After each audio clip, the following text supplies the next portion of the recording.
जलिंदु विराजे राज प्रताप जलिंदु विराजे सारंगी और महुवर बाजे सारंगी और महुवर बाजे सारंगी और महुवर बाजे बंसी बाजे मधुर मधुर बंसी बाजे मधुर मधुर बाजे वीरा के तार बंसी बाजे मधुर मधुर बाजे वीरा के तार बंसी बाजे मधुर मधुर और बाजे वीरा के तार ऐसो रास रचो वृंदावन जनकार ऐसो रास रचो वृंदावन बजी रही पायल की झनकार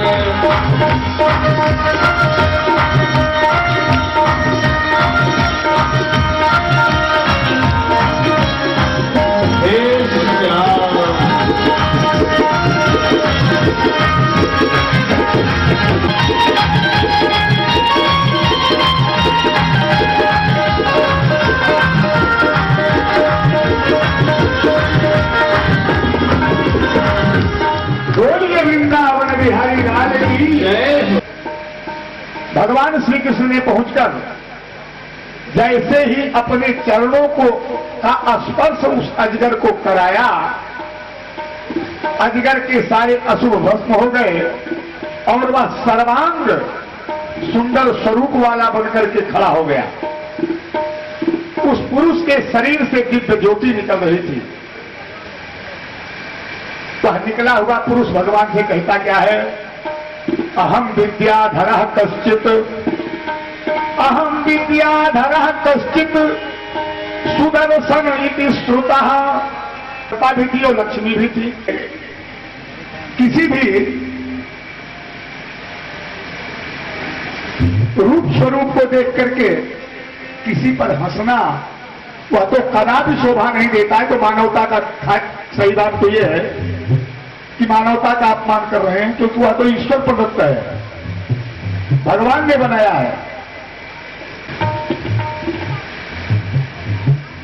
उनके चरण कमलों के स्पर्श से तुम्हारी मुक्ति हो जाएगी।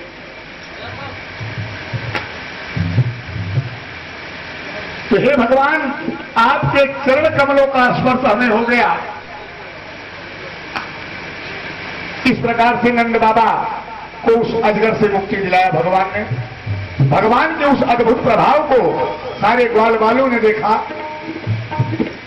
एक दिन की बात है, भगवान रात में सुंदर ठंडी ठंडी हवा बह रही है। भगवान श्री कृष्ण अपनी बांसुरी बजा रहे हैं, भांति भांति के गीत संगीत चल रहे हैं, गोपियां बैठी हैं। उसने उन गोपियों को उठाया और उत्तर की ओर भाग चला। गोपियां चिल्लाने लगी, भगवान उनके पीछे दौड़ने लगे। जहां जहां वह भागा भगवान उसके पीछे पीछे दौड़ते गए। उसके मस्तक की चूड़ामणि निकाल लिया। भगवान ने उसके सिर पर कस के एक घूंसा जड़ा, चूड़ामणि के साथ उसका सिर भी धड़ से अलग हो गया। भगवान मणि लेकर के लौट आए और बड़े प्रेम के साथ बलराम भैया को समर्पित किया। यहां पर युगल सरकार यानी राधा रानी और भगवान श्री कृष्ण की श्रीमद् भागवत में वंदना की गई है। जिसमें भगवान श्री कृष्ण ये महाराज की लीला करके और शिवरात्रि के अंबिका वन से वापसी ले रहे हैं, ब्रज में प्रवेश कर रहे थे। कैसे कम हो जाता है, बार बार इधर उधर दौड़ रहा था। उसकी गर्जना सुनकर के गायें चिल्ला रही थी। उसको भगवान ने जब अरिष्टासुर का संहार कर दिया, नारद जी कंस के पास पहुंचे। कंस से कहने लगे, अरे कंस, जो कन्या तुम्हारे से डर करके दोनों भाइयों को नंद बाबा के यहां पहुंचा दिया है, देखो तुम्हारे कितने को खुश करना चाहता था। भगवान ने एक बार उसको पकड़ा और 400 हाथ की दूरी पर फेंक दिया।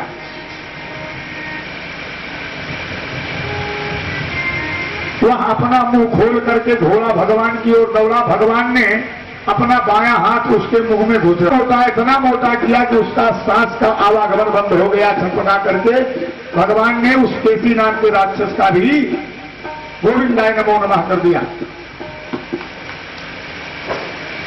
अब नारद जी कंस के यहां से लौट करके भगवान के पास आए। कन्हैया, कंस का अत्याचार बहुत बढ़ गया है। हम एक समय सारे ग्वाल वाल पहाड़ की चोटियों पर लुका छिपी का खेल खेल रहे थे। ग्वाले का वेश बना करके ब्रह्मासुर नाम का राक्षस वहां आया। वह मायावियों के आचार्य मयासुर का पुत्र था, बड़ा मायावी। अब वहां पर एक लड़के जो खेल खेल रहे हैं, एक भेड़िया और बाकी बच्चे भेड़। अब वह ऐसे पकड़ा, उसने अपने असली रूप को प्रकट किया। भगवान ने अपने हाथों से जकड़ करके उसका भी उद्धार किया। इधर कंस ने भगवान यदुवंशी अक्रूर जी को अपने पास बुलाया। अक्रूर रिश्ते में भगवान श्री कृष्ण के चाचा लगते हैं। अक्रूर जी को बुलाकर कंस ने कहा कि सुनिए अक्रूर जी, आप गोकुल में जाइए और वहां से कृष्ण और बलराम को अपने रथ में बैठा करके हम धनुष यज्ञ करने चल रहे हैं, उसमें आप ले आइए।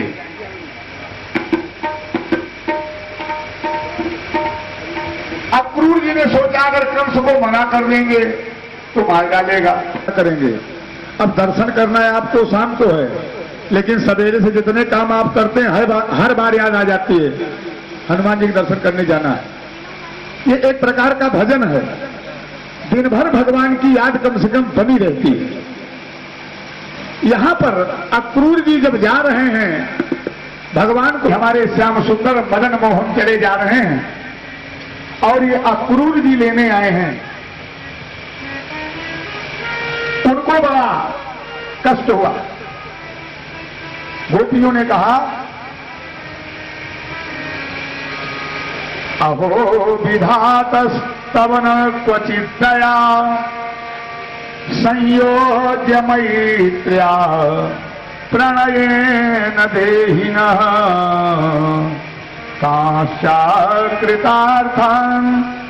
वियुनक्षपार्थकं विक्रीडितं तेर्भक्तचेष्टितं यथा। धन्य हो विधाता, कैसा विधान करते हो। तुम्हारी हृदय में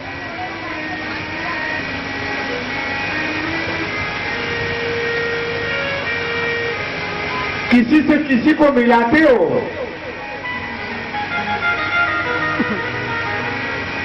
और बाद में उससे उसका वियोग करा देते हो।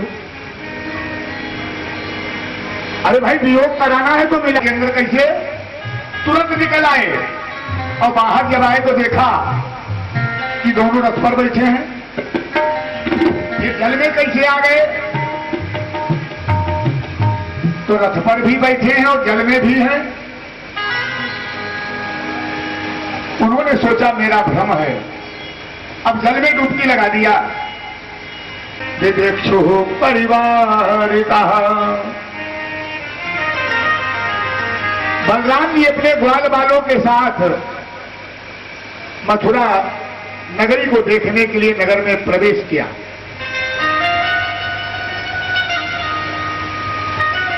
हमने सुना है आज झांकी में मथुरा की स्त्रियां बहुत दिन से भगवान के बारे में सुन रही थी, उनका दर्शन करने के लिए आए थे। भगवान का दर्शन पाकर के सब निहाल हो गई। अपने अपने महलों की अटारियों पर चढ़ करके बलराम और श्री कृष्ण के ऊपर पुष्पों की वर्षा कर रही हैं। समस्त वर्णों ने भगवान कृष्ण और बलराम की पूजा किया। इतने में भगवान ने देखा एक धोबी जो कि रहने वाले, पहली बार हम लोग ऐसी सड़क देख रहे हैं, ऐसे महल देख रहे हैं। अब बेचारे ग्वाल बाल पेड़ और खपड़ेल के अलावा दूसरा तो कुछ देखे नहीं। मथुरा में बड़े बड़े महल दिखलाई पड़े। अब कोई ग्वाला ऐसे देख रहा है तो खड़ा हो गया, देख ही रहा है, ऐसे भी मकान होते हैं। भगवान ने कहा धोबी से, भैया तुम हमको वस्त्र दे दो जो हमारे शरीर में ठीक से आ जाए। ननाम शिरसा भूमि। भगवान सुदामा माली के घर पहुंच गए। उनके विवाह का कार्यक्रम हो रहा है। हाँ, जो भी चाहे कन्यादान में शामिल हो जाए। इस समय भगवान और रुक्मिणी का विवाह हो रहा है।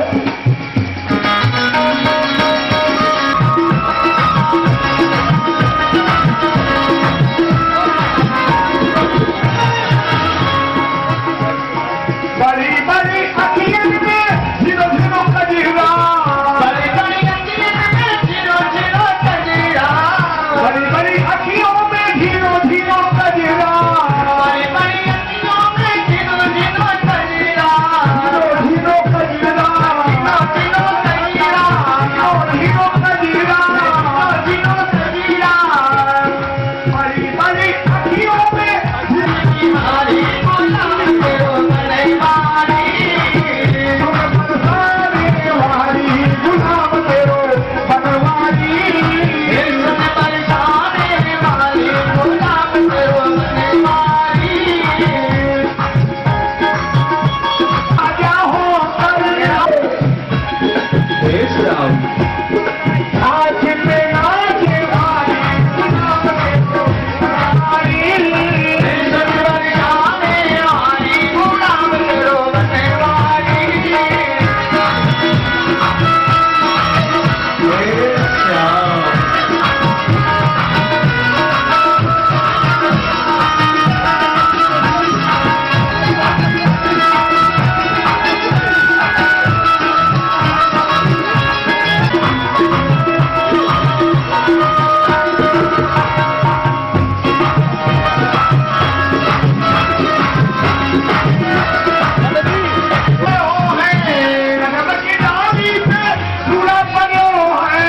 कदम की डाली पे झूला पड़ो है,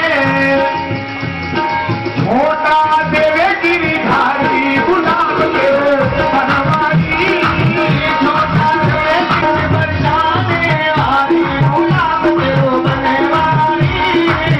तू बरसाने वाली गुलाम तेरो बनवारी। सुन बरसाने वाली गुलाम तेरो बनवारी।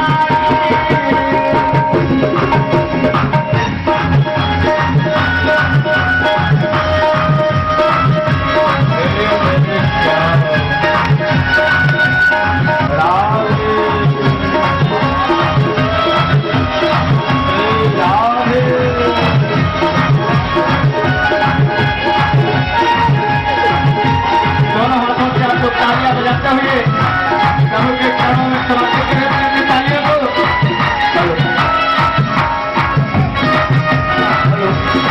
आयोजकों से भी निवेदन है कि जो आ रहा है ना आए और फिर साइड में होता चला जाए। आप प्रसाद भी ग्रहण करेंगे, प्रोग्राम लंबा चलेगा। कल लगा दो आओ मेरी सखियों मुझे मेहंदी लगा दो। मेरी सखिया मुझे मेहंदी लगा दुल्हन बना दो। आओ मेरी सखियों मुझे मेहंदी लगा के मुझे सुंदर सजा दो। लगा के मुझे सुंदर सजा दो। मुझे श्याम सुंदर की दुल्हन बना दो।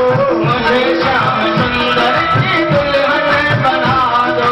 मुझे श्याम सुंदर की दुल्हन बना दो। मुझे श्याम सुंदर की दुल्हन बना दो।